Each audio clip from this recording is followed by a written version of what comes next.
All right, Mr. Marion. So I know who you are. A lot of people know who you are through your involvement with the surf team in Long Beach, the gymnastics team, teaching various number of classes at Long Beach Wilson. But could you please just talk about that process of getting the surf team started in Long Beach and kind of what that was like? What was there previous to your knowledge? If there were clubs, things in the school system, and kind of work us through how you got it started and how you maintained it and kind of what I would call the legacy that you created there and this kind of dynasty program that was swept under the rug a little bit.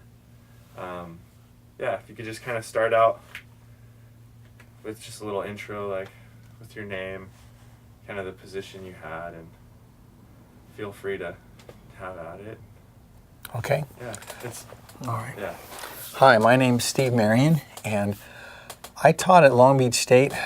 Oh, let me see. Let me go back further. Before I came to the Long Beach area, Long Beach Wilson High School, or Woodrow Wilson High School, had a surf club, as far as I know, back from the 60s and maybe earlier. There might have been attempts made to make it a sport, but they always failed. In the 1970s, I believe at some time, Gary Johnson was hired at Wilson High School. He tried to get a physical education program started and make it a varsity sport like the Huntington Beach schools had. He gave up on that, but he kept the surf class going. Jericho Poplar would know because she went to Wilson, but when we got the program started, Jericho Poplar networked in the background. Jericho Poplar Bartlow, she's the first women's pro world surfing champ. She networked and got all these guys to come out of the network, and they spoke in this meeting that was held at Long Beach Wilson with all the district higher-ups there, and these guys literally came out of the woodwork. They spoke about how, I went to Wilson in 1965 and we had a surf club there. It's way overdue. It should become a varsity sport. Or if we've fallen way behind. One of the things Gary Johnson told me is that in 1984 or 86, the Huntington Beach schools invited Wilson in to be in what they called their Orange League. The Huntington Beach schools have the Sunset League. Orange League was for their B teams. They invited Wilson in, and then Wilson won it, and they never invited him back. So that happened. So when I came there first I came to Long Beach in 1980, taught at Long Beach State, and became a little bit aware of the surf community that was in Long Beach. In 86, I left Long Beach State, mistake, but then I went to Marshall Junior High School for 2 years, and then Rogers. And a lot of the kids that knew I surfed at Rogers, I'd see them in the water, I became aware of the number of kids that surfed, and it was more than I had thought. And then in 1989, I was transferred to Wilson. And the kids that came to Wilson said, hey, Mr. Marion, why don't you get a surf class started here? All the Huntington Beach high schools have them. So I thought about that, and I went and I talked to Jim Ferguson, who was a physical educator at Wilson High School, well-respected, former basketball coach, or maybe he was still coaching basketball at that time. Then he was the golf coach. But he had sort of what you'd call the old school philosophy of, surfing's not a sport. So I couldn't get the time of day from him. I worked for 9 years. All this time, I ran the club program. I took it over from Gary Johnson, and we went in the CCSA, which is the Calvary Chapel Surfing Association, which was the only venue for high school surf teams that didn't have PE classes or varsity status or both. So we went in that, and we did well. And then I kept working on getting a high school program started. And one of the administrators, my athletic director, Debbie Broadway, she said, well, develop a course curriculum, a course outline, and course guidelines. So I did that, and I called the people downtown on what I needed to do that, and they told me. So I wrote it all up. I couldn't get Jim Ferguson to give me the time of day. And the coaches, the idea was, take Klaus Barth, who is a wonderful guy. He's passed on now. He's a legend in Long Beach for what he did with swimming and soccer. He was of the opinion you can't make it a sport because it's not CIF.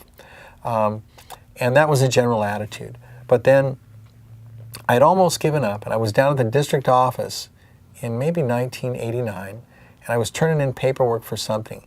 And this lady comes up behind me and she says, excuse me, are you Steve Marion? I said, yes. And she says, well, I think her name's Lori. She said, you probably don't remember me, but I had you in a gymnastics activity class at Long Beach State. I've always wanted to tell you, it was the most fun class I had my whole 4 years there, so I thanked her. And she says, what are you doing here? I told her how I left Long Beach State and gave her the history and how I was at Wilson. And she asked me how I liked Wilson. I said, well, I really like it, except I've been trying to get a surfing program started, and I can't get the department chair, who the principal says I need to go through, to give me the time of day. She goes, oh, you don't need his approval. Take it to this office down here. So the next day, I brought my paperwork back to whichever office it was. I think it was Curriculum and Development. The next meeting that they had, it was approved district-wide. So at that point, I called the high schools. Paulie had a counselor named Michael Gray, really neat guy. I called him up and he goes, surfing, cool! And he goes, cool, for 20 seconds like that famous soccer announcer does. Okay, then I called Millikan High School and I spoke to Mike Monahan. And Mike Monahan was one of the founding members of the Long Beach Surfing Club, he told me. So he was on board. We had a big turnout there. Then I went to Lakewood. I don't remember who I talked to, but when I was at Marshall, there was a guy who used to shape surfboards for wave tools. And when I used to ride wave tools, he would, some of the best boards I had came from Bill Stembridge. Bill Stembridge lived in Lakewood. He had a core group of kids that were going to Lakewood High School. So that group of kids, we got together. I think they actually kind of went to the school rather than the school making them aware of it. And that was through Bill Stembridge. Bill Stembridge is a wonderful guy, wonderful shaper. And I eventually became his sales rep. And when we got the program together, the greatest number of kids we had were at Wilson, but the second most were from Lakewood High School. Third, then Paulie and Millikan were right in there. And then we had a couple kids from Jordan and the one kid from I keep thinking CDC, but it was the program that was run at Cal State Dominguez Hill.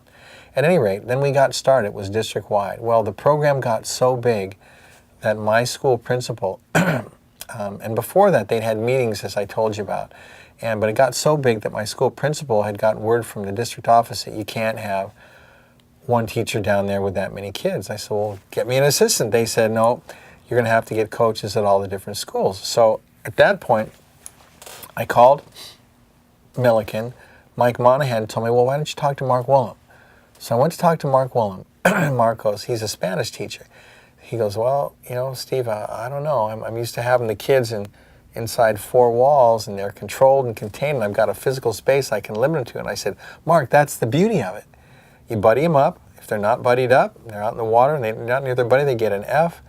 And you're gonna allow them to spread out. You want them to spread out so they don't run into each other. It's perfect. It starts your day off wonderfully. You get to work with kids in a positive environment. I said, if you do this, you're going to thank me the rest of your life. And if you don't, you're going to wish you had, because someone else will. Mike and I will get somebody. He eventually decided to do it. He came down. We co-coached for a while, and then he went off on his own, got his own program started.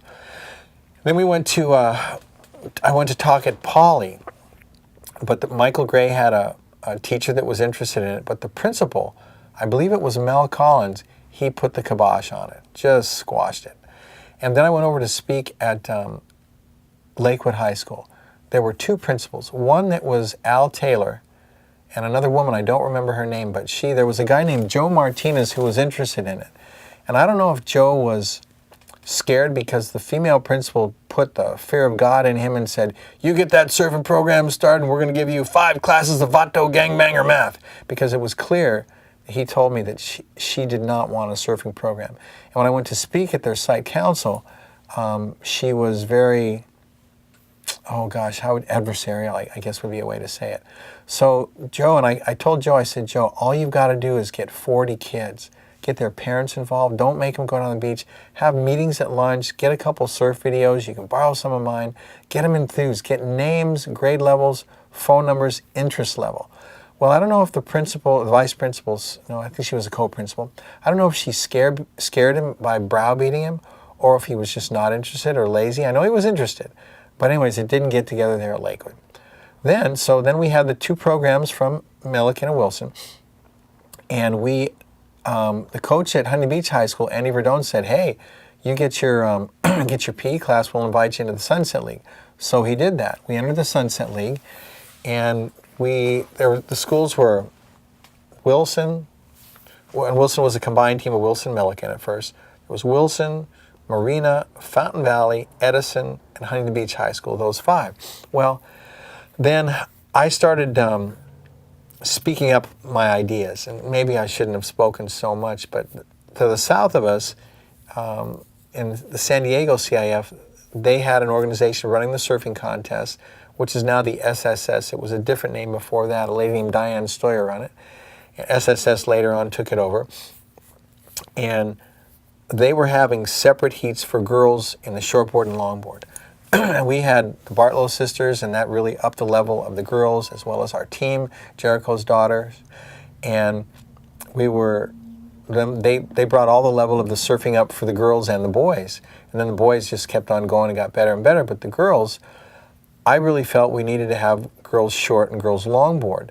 Not just for the Bartlows, but for all girls, because everybody else was doing it. And why should we just have one heat of girls combined long and short? It was more or less, it was just accommodating the girls, but not really trying to develop them. How would you call it? A token heat. So I went and talked to Mr. Verdon. He didn't want to have separate heats. So then I asked him about, well, if you don't want to have separate heats, what about having the boys' league in the fall and the girls' league in the spring? And he asked me, well, do you really want to work that hard? And so he wasn't in favor of that. Then the next thing I suggested, and I wish I hadn't done this, but I didn't know any better at the time, that the issues he faces having his surf team at the pier. I said, well, let's say that Huntington Beach is competing at Brookhurst Street or the Santa River Jetty with Edison, and the pier's open, and Marina's not competing, and Marina might meet Huntington next week at the pier. Let Marina go down there and get some experience at the pier. Because right now, Huntington High School is the only team that surfs that break, and we have the league championships there, and arguably we should. It's the best way around, but the other schools need some experience there. Well, he wasn't in favor of that either. So he got a vote together to kick us out of the league. And it was 3-3 tied. They didn't want to kick us out of the league, but he broke the tie, and he was the one that decided to kick us out of the league. And I think that was to teach me a lesson that, we were lucky to be in the league. I remember one time he told me, you should just be thankful you're in this league. And I was thinking, geez, what an attitude. But, he wanted to maintain the priority of his school using that pier. And I understand it, because he wants to beat the Newport Harbors and the Carlsbads and the San Clementis, and he's got to surf that pier. Now, the other side of it, maybe 1 day or 2 days a week he could have surfed down at Lake Street or something like that and let the local guys have it. But that's the issue he's faced. If he's using the pier all the time, the locals get upset and they'll try to legislate something at City Council where Huntington can't use the pier on certain days. So that's what he was fighting, and I didn't understand that at the time. I wish I had. I would have been a lot more understanding of his situation. So anyways, before they kicked us out, the reason they used was we were in 2 leagues. And before that time, the coaches in the Seaview League had asked me about joining the Seaview League. And I thought, wow, this would be a great idea, because we could catch up, use it to get the kids more competitive experience. My thought was more competition builds a better competitor. So the more competitive opportunities we have, it makes up for our kids not being in the NSA juniors, like Dwyer and there's 2 schools in Huntington that have surf teams, junior high schools, that feed into Edison and Huntington. And they run the NSA juniors, and they're out there getting that experience before they're even in high schools. So some of those teams, those kids come in, and they're better than a lot of our kids, if not all of them. So I thought this would be a way to catch up. Well, they said that the reason they booted us out was because we were surfing in 2 leagues, which to me was kind of just making up a reason to get us out of there. But the real reason was I committed some errors, and I wished I hadn't. So then we stayed in the Seaview League, and we did well in that. In the Sunset League, we went from the last place to beating Fountain Valley. Then we beat Marina, and we tied Edison once, but we never beat them, and we never beat Huntington. Huntington was like, even though we were in that league, they were in a different league of surfing. And then we were in the Seaview League, which was really good for us because the competition was like ours, and so we won several league championships. And then Mark Woolham, once we left the Sunset League, he was wondering what to do. So I talked with him, and I said, Mark, you should come to the Seaview League. It's really well run. The coaches get together, they seed the kids the night before so that it's fair, so you don't have the best guys beating each other in the first heat. They want to make sure the best guys have an equal opportunity to get to the finals heats, whereas in a Sunset League, they all sit around to sign up, and they try to sign up last to avoid certain players. And in my mind, if you're going to do that system, Well, the team coming in first place, they sign their guys up first, then the second place team, then the third, and so on. So the sixth place team gets, or fifth place team, how many schools there are, now there are 4 teams in that league, they get the chance, they see where everybody's at, and they try to find out who they can avoid to try and get somebody through to the finals heats, because they're going to have the hardest time not having the best surfers. That was my thought, to make it more sportsmanship-like. Anyways, we went on to do that, and we developed a program where we had, we started out with 1 class, then it grew, then we got 2 classes, then it grew, and I had asked the administration if we could have third. When I started the program, the administration told me it can be as big as there are interests. You get 45 kids per class, we'll give you another section each time. Well, we got it up to 165 kids. We had 4 sections. That was cool, except there's one thing that's not cool. That's when your surfing program is bigger than your football program. So I don't know that, at that point there were a lot of jealousies about how the program had gotten so big, but really it was just a natural thing for kids. We're living in Southern California. Surfing is indigenous to the area. It's just an indigenous sport. It should be developed. It's kind of like not having surfing at a coastal high school would be like Mammoth Mountain not having a ski team. It doesn't make sense. Now when we go back, let's go back to talk about CIF. Will surfing ever become a CIF sport? Well, I talked to the CIF when I got it started, and they said, we'd love to have surfing as a CIF sport. However, you need a certain amount of schools to have it before we can have enough money coming in to sponsor a championship. So therefore, it makes it economically unfeasible for us. And there are 135 high schools roughly up and down the coast, but not enough in the CIF. And the CIF needs about 150 high schools to have a sport. So they would want to have it. But the other side of that coin was some of the quote, power brokers in high school surfing, the San Clemente's, the Carlsbads, the Huntingtons, who have these premier breaks, they don't want it to be a CIF sport, because then you'd have kids and schools come down from Anaheim and maybe even Corona that would have surf teams, and the CIF would have to set in place a rotation schedule for the beaches. There'd be so many kids that if you didn't do that, you'd have wave wars, and that wouldn't be good or healthy. So they'd work a rotation schedule where surf teams would have to use the pools at their schools sometimes and the weight rooms, and not be able to go to the beach as much as they are now. So that's the battle you fight with as far as surfing being CIF. CIF would like to have it to clarify any misgivings about that.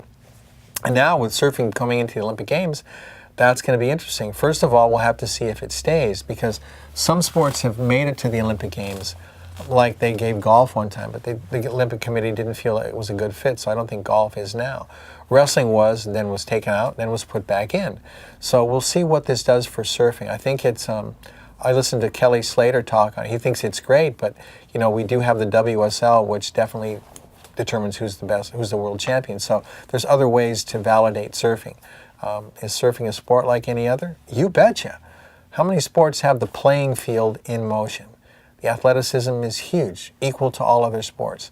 And having surfing as a sport in a school just gives the school's athletic program more strength, because you're serving a greater variety of children. And that's the whole goal anyways, is to use sport as a vehicle to develop a better person. Okay, so back to the history. So now, Polly, who was squashed by Mel Collins, now I get a call from a young lady, and she asks me how to develop it. And I told her the same thing I told at Lakewood. I said, get 40 kids, get their families involved, because remember, the parents are our bosses. They are the taxpayers who fund our schools. So if you get parent power, you can push it through, and that's what it takes. Well, they had a guy that was going to teach there, that is teaching there.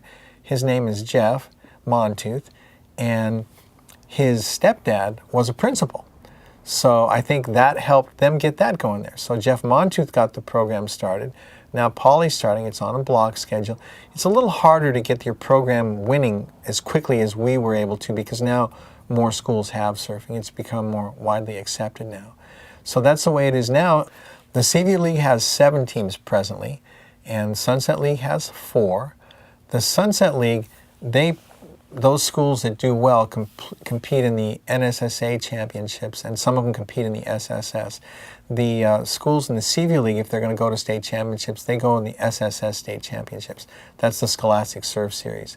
The Scholastic Surf Series has bigger teams, where you have 12 shortboarders in the coastal, what they call Division A, which is your big coastal schools.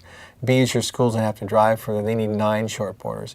Then the other divisions are 3 longboard boys, 3 shortboard girls, 3 shortboard boys. Then they'll have 3 bodyboarders. We have 1 or 2 bodyboarders at state championships.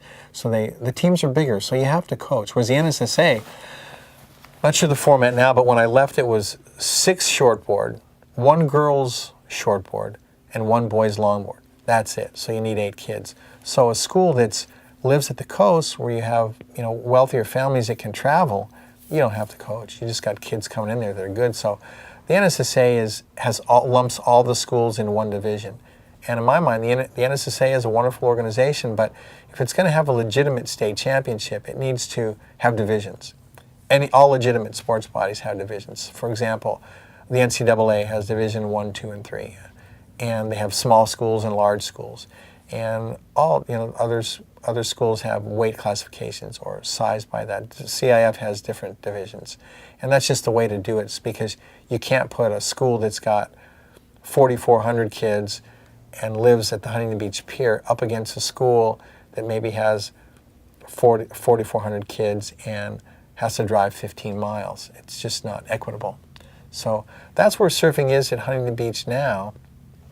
Are there any other questions you might have that I left off? Well, that's where surfing is in Huntington Beach, but where is I'm sorry. Long Beach? That's where surfing is in Long Beach now. And that's pretty much where high school surfing is in California. A lot of the schools, there are a lot of schools up and down the coast, about 135 as I said earlier, and they have teams. Most of them have physical education classes. Some have letters and some do not.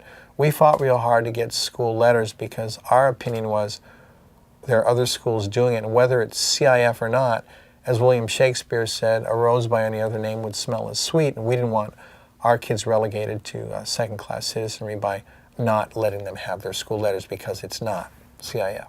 That doesn't matter.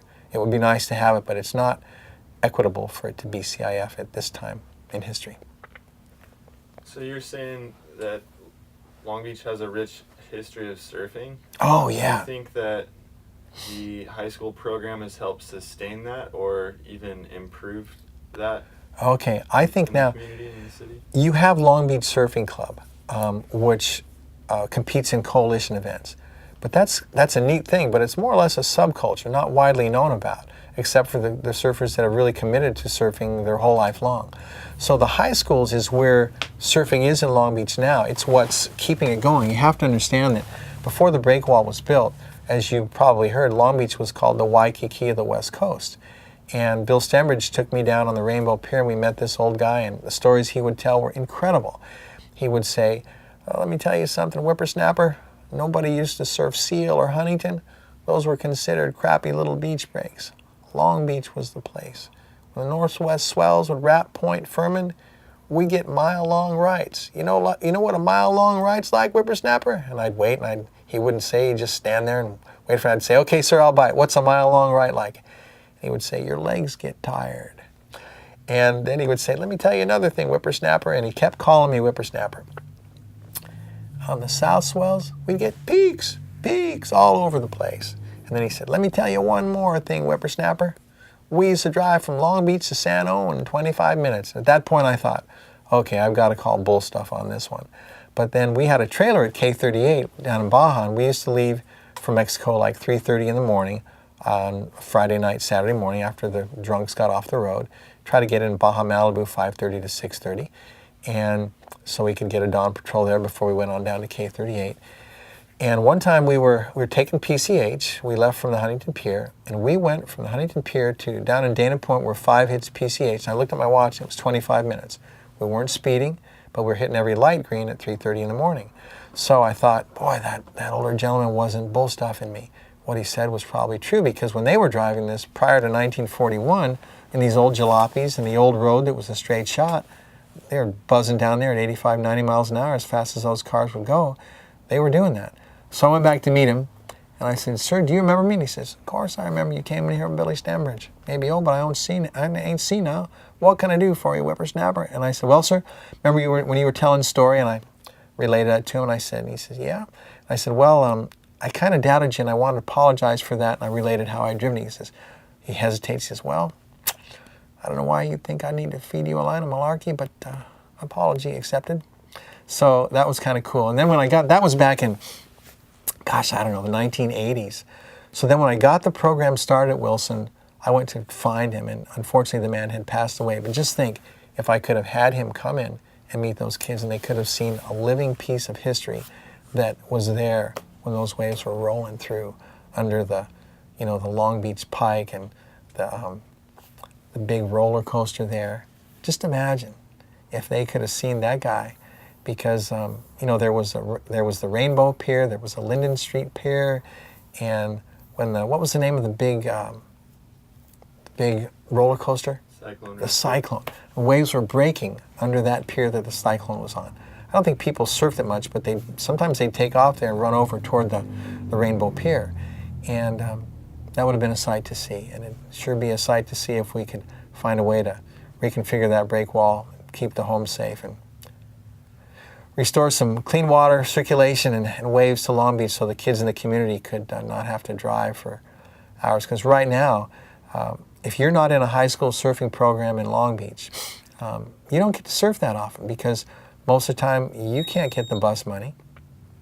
Most of the time you can't get the bus money, or your parents can't drive you because they're working for a living. And there's a great natural resource right there that if they could do that, this would be wonderful for the kids in the community. I mean, just think about it right now. How many families let their kids walk around in downtown Long Beach? They don't. At night, it's not an option because it suffers from inner city blight. Whereas before this time, in the 30s, Long Beach was attracting the iconic projects of its time. When the Villa Riviera was built, it was the tallest building around. When with the ballroom that's up there, that was a Hilton. What's the hotel, Bryce? Skyroom. What's the hotel? The Breaker. The Breakers. The Breakers. When that was built, I think that was built in the 20s. It was the second tallest building of its kind, shorter only to the LA City Hall. So Long Beach wasn't just getting good architectural projects, they were getting the best. Long Beach wasn't just a place to go, it was the place to go. I mean, people came from everywhere. If you ever see old photos of it, the beach was packed with people. So to get this to happen today, if it can be done safely, and I'm sure it can, will make Long Beach a place for families to go. You won't have to worry about redeveloping the downtown and getting all these funds aside. The downtown will redevelop itself because you'll bring people back to Long Beach that were there before. Because now, for example, I have a buddy that works for GE. He's a VP. His company told him that he can work out of his house. He's a closer. They said, you can live anywhere you want from Santa Monica down to the Mexican border. Well, he looked at Santa Monica, Torrance, Redondo, Manhattan, PV. He skipped San Pedro and Long Beach because they're port cities, looked at Seal on down and wound up in Carlsbad. I said, why'd you think about Long Beach, Greg? And he said, well, I just want my kids to be in front of a living, breathing beach, and a port city's a lot different. Some people even joke about, well, we ought to change the name to Longport because that's what it is. Well, I'm hoping we don't ever have to do that. I'm hoping that people get together and realize that this is good for the kids and the community, and that we can get that back. It would really help the Long Beach surfing programs. I mean, just think about it. Being able to ride your bicycle down to 65th Place and down to where the Belmont Plaza pool was and surf those waves, whereas otherwise you have to wait for your parents to give you a ride. And when can they do that? Because people have to work for a living. There's a lot of kids in Long Beach that could probably be phenomenal athletes that could keep out of trouble through using surfing as a vehicle if we were able to find a way to do this. And I think it takes they say, well, we're gonna hurt the port. Well, you've got a mile of wall out there that can be reconfigured to protect that port, probably even create waves, and let kids have a better resource.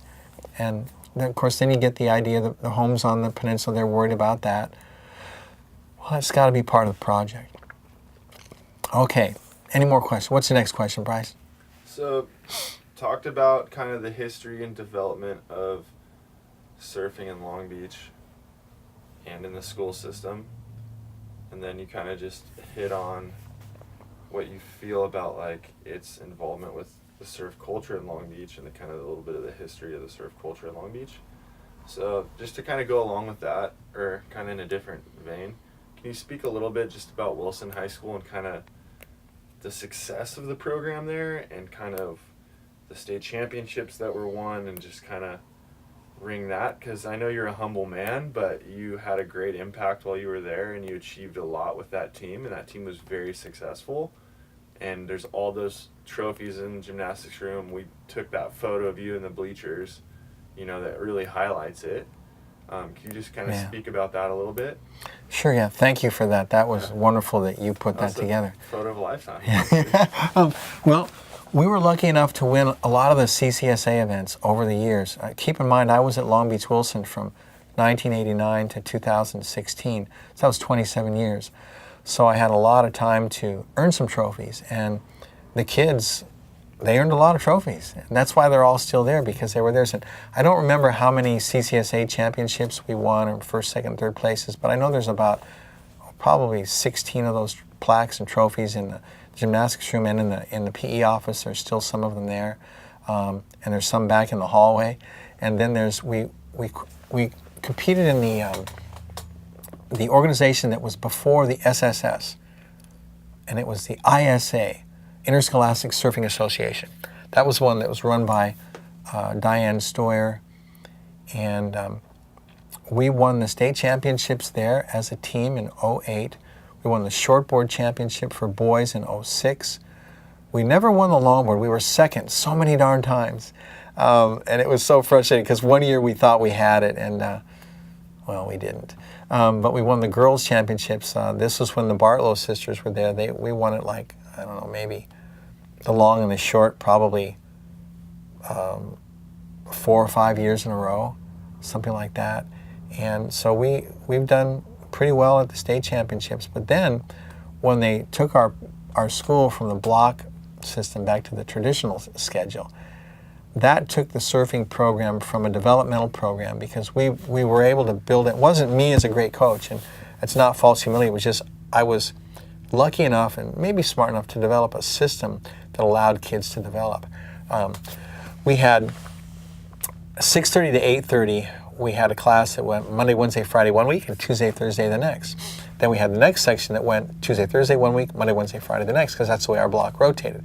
So the kids were working out, they're putting in the same amount of time, because if you figure they have an hour and a half class, they have at least a half hour of driving to the beaches, because we surf occasionally Seal, occasionally Sunset, but mostly Bolsa Chica and Golden West Street. Those beaches there, if they hit traffic, that ride can be 45 minutes quite easily. So they're putting in 2.5 to 3 hours each day. And so we required them to go, in a 2-week period, they had to go to Monday, Wednesday, Friday, and Tuesday, Thursday, 5 days. And then they were allowed to come more as long as they buddied up for somebody, was safety conscious and spread out. That worked really well. I think if we'd made them come 5 days in a week with all the driving time, it would have burned them out. So that worked beautifully. And we just had more and more kids with the block schedule, you can do 2 sports. And it just worked out incredibly. So we got kids that were, for example, I think Mark Clabo was coaching baseball at the time. And I had the Fuller brothers, and Josh Fuller was a good baseball player, and Josh was also a surfer. And his older brother Jared had been on our surf team when we had a surf club. So Josh wanted to go out for surfing, and so I went to talk to Mark, and I said, Mark, if you let him do this, he's gonna come back on fire for you. So Mark was willing to do it. He let Josh go out for surfing. He said it was the best thing I ever did. He came back stronger and on fire and had a great year. So Mark was open to that. And then we had kids that were doing, I had them in gymnastics, and they were doing gymnastics and surfing. Some were doing track and field and surfing.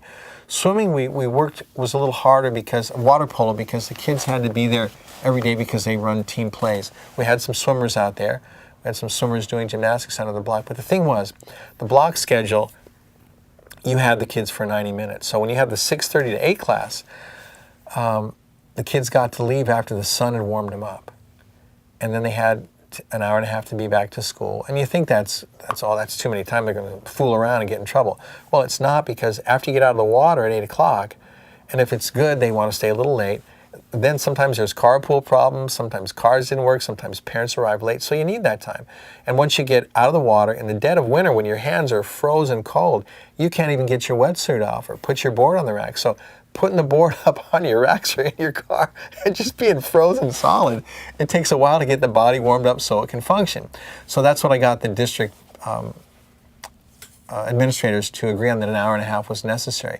Because if you take 15 minutes to warm up and get your stuff in the car, and that's minimum, that's if you're on time, a half hour to go home. Now you've wasted 45 minutes. You don't want to go to school all salty and dirty, so now you got to shower. That's another 15 minutes. That's an hour right there.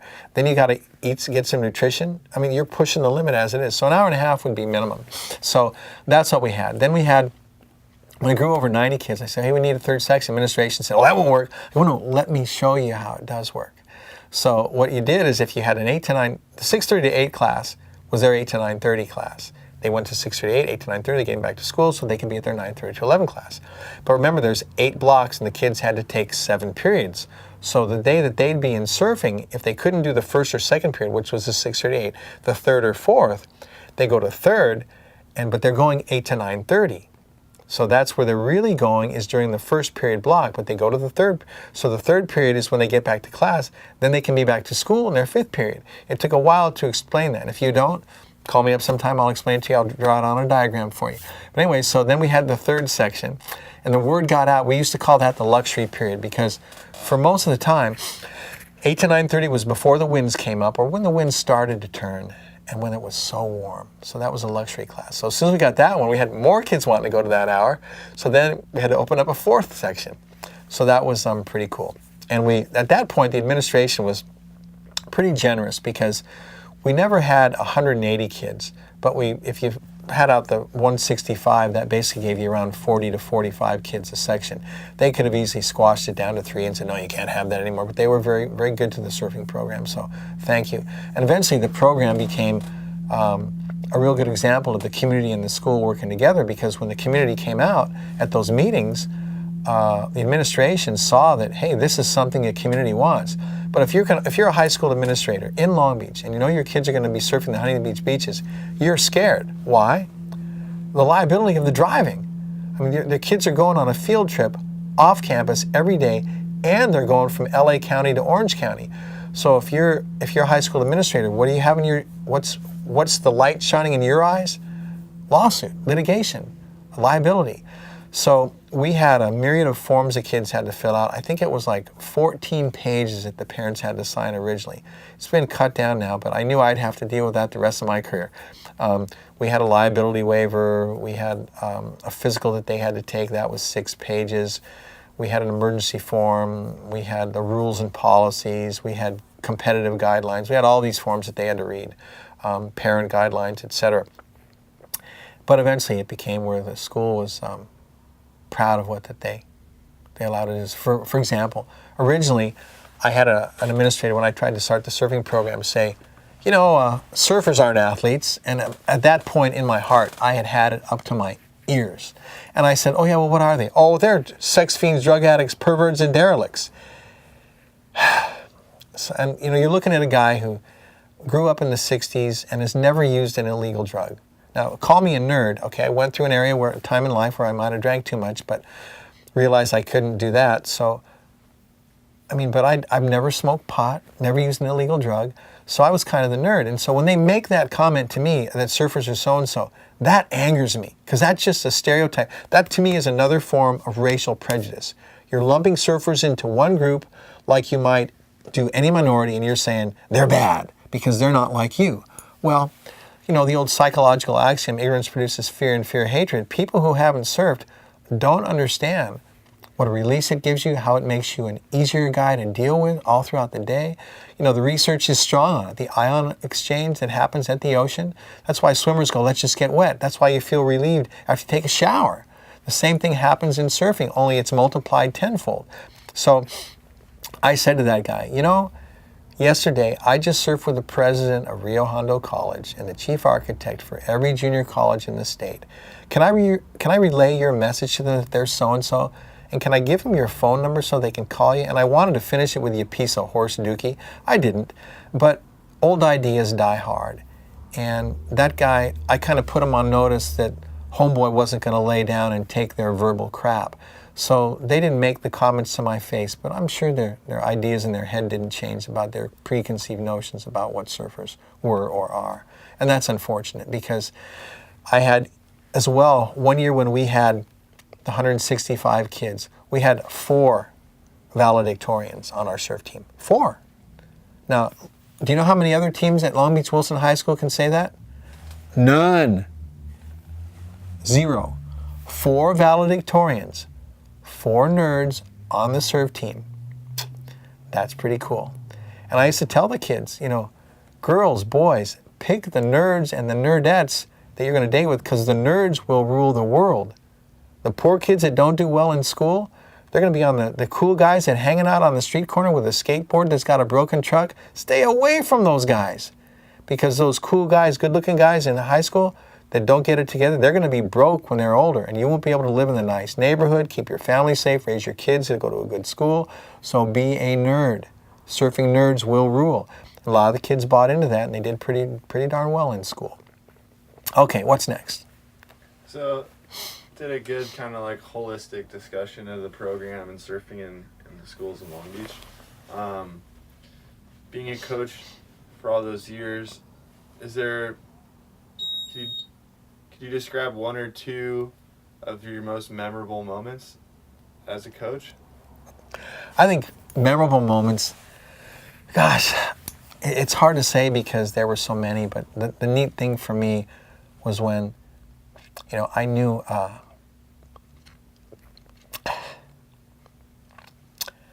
that I helped a kid get through high school that otherwise might not have ever made it. For example, I was at the banquet last year when you guys invited me, and Alyssa Rivera popped up and she said, Mr. Marion's the only teacher that cared enough about me to call my dad and keep me on track. And that meant a lot to me because, I used to work a lot of long hours from 6 in the morning, leaving the house till 10, 11, 1, 2, 3 in the morning.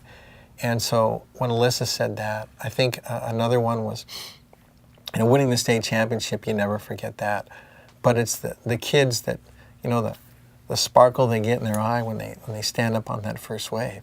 And when you see kids out in the ocean now today, like, for example, Emmanuel Castellanos.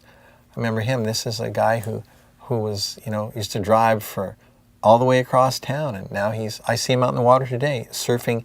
When you see the kids, I see Martin Cabada. I saw Kevin, what was Kevin's like? Kevin Dixon the other day in the water. I saw Chase Whalen the other day in the water. Chase is an environmental engineer now, works for a big company. He was coming back from Johnny had to do in LA at lunch. He stopped at the beach and got 6 waves and had to rush back to work. That's a blessing for me because knowing that you made a difference, because the thing you worry about as a teacher is, did you help more kids than you hurt, or did you hurt more kids than you helped? Like you're trying to interject humor and sometimes you hurt somebody's feelings, and I hope I haven't done that. So those are, when you see the elation when kids get, when they win, you learn more when you lose, but when you win, you always remember it. So that's always nice. And being able to get us in a league that was, and an organization where there were other like teams where the kids could compete and feel good about themselves, that was a lot of fun because, for example, when I talked to Mark about coming into the Seaview League, I said, if you do it, they'll probably kick you out of the Sunset League because you can't be in 2 leagues according to what they told us, but you're going to like it a lot better because your kids will be able to compete. Whereas now, you're never going to beat Huntington, you're never going to beat Edison, maybe you'll beat Marina, and maybe Fountain Valley, but that's it. So, how good is this going to be for your kids because they're not competing with like teams, but you go to the Seaview League, you're going to compete with teams like yours that have equal shots of winning. So he did that, and I think Milliken won the league championship last year. And did they win it this year? No, they were second this year. Yeah, so they never would have done that in the CV league. So I think being able to work together and then with other coaches that want to do the best they can for kids, where they're not just about winning their trophies. It's about, you know, doing something good for kids so that the kids come back and remember that they had a good experience. That's been really nice for me. Yeah. Cool. That's pretty. Oh, there's one more thing. I think, you know, having Bryce here, Bryce came on the surf team in his junior year because he got sucked into the men play football. And football is a great game. I'm not putting it down. I love the sport. The athleticism is huge. But, you know, everybody, you know, why go into surfing? You can't get a scholarship. Are you aware that 1/10% of the kids get college scholarships, and like 1/10 of those finish 4 years of school? So this whole scholarship idea, this scholarship myth, shouldn't be the goal or the reason why kids enter sports. It should be to learn values that are going to carry them through life, make them better and functioning citizens. And sitting here with you, Bryce, now, Bryce, you know, he loved surfing before, but it took guts to leave the football program and go into surfing. Then he ended up competing on our surf team. Now he was my assistant coach, and the longest and the best one I've had. Bryce is a really good-looking guy, and the problem you have with it, teachers make, you never have a class about the do's and don'ts, the unofficial rules. So I sat him down and said, here's a couple things you don't want to do. I've never had to worry about Bryce making the wrong choice, because high school girls, when they knew Bryce was going to be on campus, used to come in the gym that weren't in surfing just so they could oogle over Bryce. And I've never had to worry about him, you know, saying to one of the girls, well, you know, after you're out of high school, we'll start dating, like some of these preverts do. So Bryce, seeing Bryce grow and develop and getting to know his mother and father. If you don't know, his mother has a PhD in chemistry, and she left her position so that she could work with Bryce's father, her husband, and they have a construction business. And just doing this with Bryce and seeing that he's you know, got his bachelor's now and he's working on his master's in anthropology, those are the kind of things that you cherish, because the connection you made, and you get to participate in the kids growing through this process and growing up and becoming, you know, young men, young women, and functioning citizens. Thank you, Bryce. Thank you.